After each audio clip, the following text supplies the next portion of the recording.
structure that we have talked about.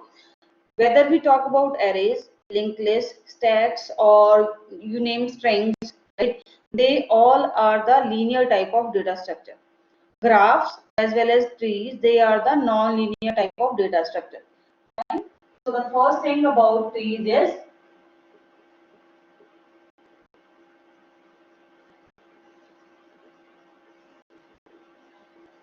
trees are the non-linear type of data structure. So the second thing about it is that why do we call them as the non-linear, or why they are the non-linear? The non-linear data structure means whenever, suppose previously when we were representing the any data elements, this is how we generally represented it, right? 1, 2, and 3. Suppose these are 3 data items which you have put up in an array or queue or any data structure. Okay. So when you put up all these data structures, you will never get to know that what is the relation between 1 and 2, or 2 and 3, or 1 or 3, and so on.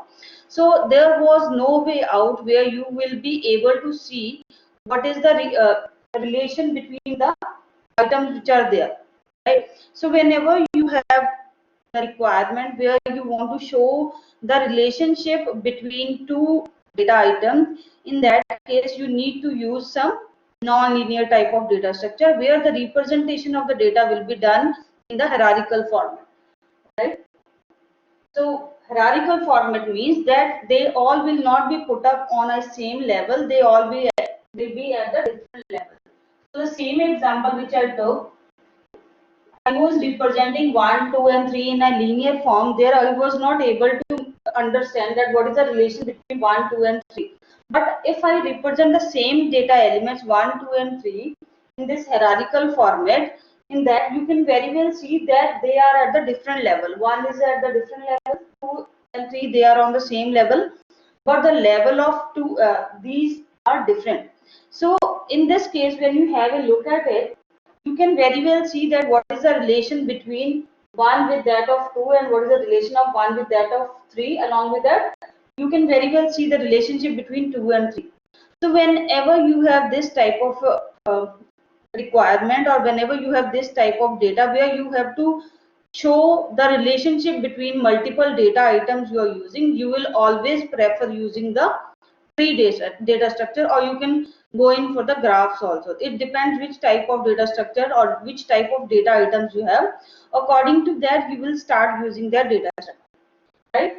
So where do we use the trees? The best example for that is, suppose if I say that I want to represent my family tree, right? So family tree means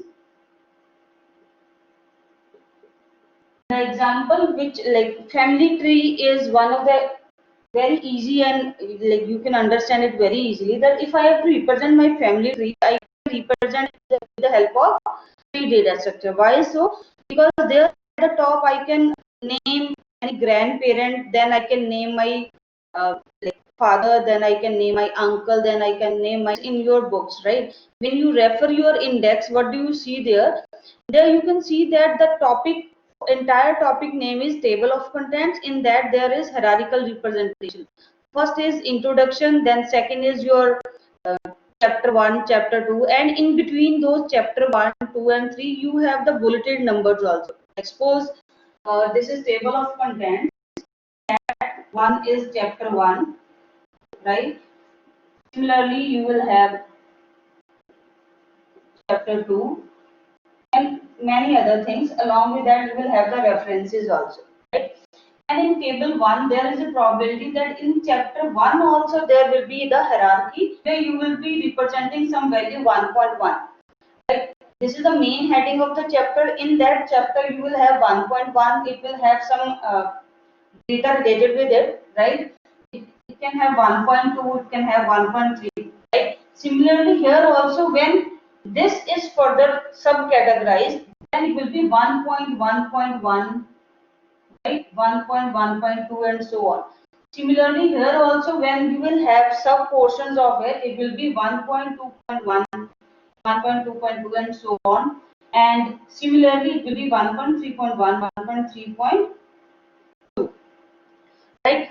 So if I have a look at this diagram which I have drawn, by having a look at it, you can very well see that this chapter 1.1.1 is somehow related with that of 1.1, and furthermore it is related with that of chapter 1, and chapter 1 is coming under the table of contents of your book or maybe your project report what you are making, right? So this is how trees can help you out in understanding that what is the hierarchy of data, that how you are supposed to follow.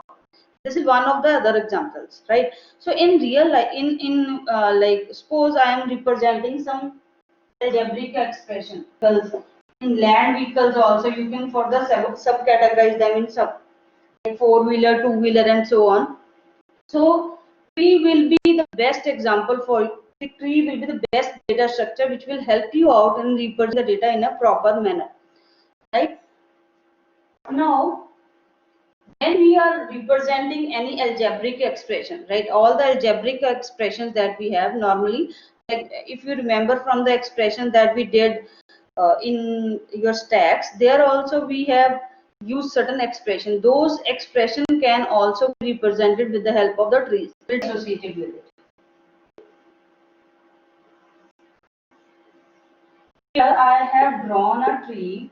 You can see the topmost node, whatsoever is the top node, we call this as the root node. This terminology that we are using, it will be used throughout everywhere. So whenever you are talking about the trees, if somebody asks you what is a root, root means the topmost element, like it is the parent of the rest of the nodes, right?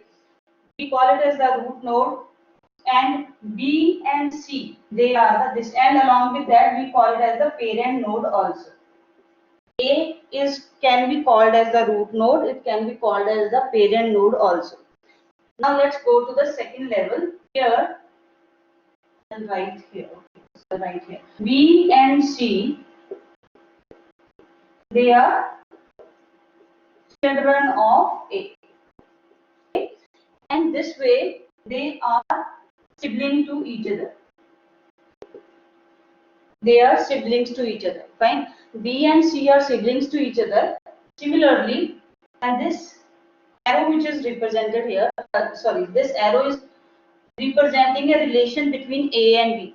This slanting line which is available between A and B, which tells that A and B are related, we call this as the edge. This terminology is same as that of the one which we used in your graphs. In graphs also we used to call it as the edge. Here also we call it as an edge. This is the edge which connects A and B.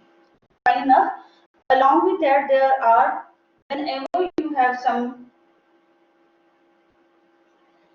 tree, that tree can be further divided into two parts, right? We call it as the left tree and we call it as the right tree.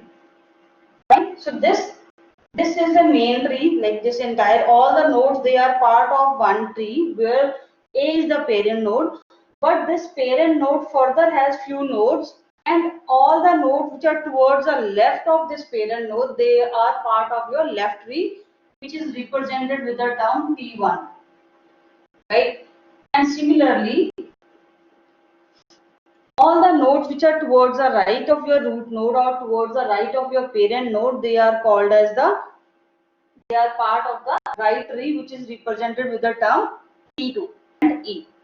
Similarly, if I talk about the right subtree, here C is the parent node, F, G and H, they are the children node. Like H is the child node for G, and F and G, they are siblings to each other. Whenever we are talking about this left subtree and right subtree, please understand that it is not compulsory that every tree that we will represent, it will have both the trees. It is not a compulsion, right? So when you represent a tree either can be an empty tree also. You need to understand that whatsoever I have drawn a case where you have two nodes available in. There may be a chance when you come across some tree named as T, but it does not contain any node. If it does not contain any node, even it does not contain this root node, it means we call that type of a tree as the empty tree. अब उस type का tree क्यों होता है हमारे पास? So suppose you are writing a program. Initially when you declare that tree, in the initial stage it will not have any node associated. So in that case, when you start your program, just memory allocation is done and no data is passed in that memory allocation that we have done. In that case, we will refer to that tree as the null tree, or we can call it as the empty tree, right? So this is the first case that we will come across, that when there is no data available in that. Second case is this type of a case. This is the ideal case where you have both the left as well as the right subtree. But there may be chances where you will not have this right tree, right? So if there is no right children in a particular tree that we are talking about, that is also a valid tree. It does not mean that we do not call it a tree. We call it as a left tree. We call it as a tree, but it is skewed towards the left. Skewed ka matlab that the number of elements towards the left are more. So the skewness about the tree and all we'll talk about in the coming lectures. I am just telling you for the reference. So whenever you come across a tree where either the right tree is not at all present, or the right tree is present but number of nodes in left are more than that of right, then we uh, check their skewness. Skewness के बारे में मैं ज़्यादा बात अभी नहीं करूँगी. It may confuse you. So as of now, you just understand that it is perfectly all right if any of the sub trees are not available. You may come again, right? Now tell me, out of this C, D, E, F, G, H. So I'm taking the same tree here. A, as you know, is the parent node. B, C are the children node. They are siblings to each other. Similarly, D and E are siblings, and B is a parent to them. F and G are siblings to each other, and they are related to the parent C. And H is the only right successor of G. There is no left successor of it. So whenever you are talking about any particular node, and it does not, there is no child node for them, there are no children for that node, we call that type of node as the leaf node. Okay, this is the leaf node. H is the leaf node, E leaf node, E is the leaf node, F is also is the leaf node. So they are all the leaf nodes. Whenever you come across any node which does not have any children node associated with them, we call them as the leaf nodes. Okay, and there is another term which is used along with that. We call it as the terminal nodes also. Leaf and terminal node, they are one and the same thing. Now there is another important thing that we call as the level. I told you in the one of the other classes also. Level of the root node is always 0. Level of, then according to that, this will be level 1, this is level 2, and this is level 3. Okay, so this is level 3, sorry, 2, 3. So root node level always starts with that of 0, and it keeps on incrementing with every level that we go down. Right? And along with that, all the children node that we have, the children node will have one level more than that of the parent node. Okay, that's obvious because you are going one level down, so that will automatically get incremented. Sorry. So D and E, they are the children node of B. The level for that is 2, and the level for B and C, they are both 1. Another important thing is we call it as the height or depth. How do we calculate height or the depth of a given tree? For that, what you need to know is, you need to, first of all, you need to find out the longest branch of your tree. Longest branch of the tree means you will try to find out that what is the maximum level of the tree and which particular node is there at the maximum level. The maximum, the topmost level for this tree is 3. So we'll try to find out that which particular node has that level. So you can very well see there is only one node, that is H at level 3. So branch the height will be calculated by counting the total number of nodes which are there in the longest branch of your tree. Okay, so I'm repeating it again. If you have to calculate height or depth of your tree, so you will try to find out the node which is there at the most maximum level of your tree, and along with that then you will calculate that how many nodes are coming in that branch. Like here you can see 1, 2, 3 and 4. Right? There are 4 number of nodes in this branch. So the height, or you can say the depth of this tree is 4. Or the other way of remembering that is that if you just do not want to look out for the longest branch, the answer that is directly related with that of the level of your tree. So if the level of tree which is given to you is 3, then you will add 1 in that. So if the level is represented by R, then height of the tree or depth of the tree can be calculated by doing R plus 1. I told you the binary tree is the one which can either have a 0 node, means no children at all. Either it can have 1 node or it can have 2 nodes, right? So whenever you come across this type of tree which either have 0 children or they have 2 children or 1 children, we'll call it as the binary tree. Or there is another type of a tree, we call it as the complete binary tree. What is a complete binary tree? Whenever you come across any binary tree where every node in your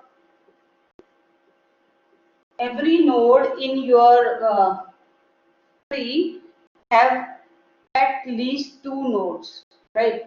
So either they will have no nodes or they will be 0. The children will be 2 more nodes, right? So either there will be 0 children, or there will be 2 children. So we call that tree as the complete binary tree.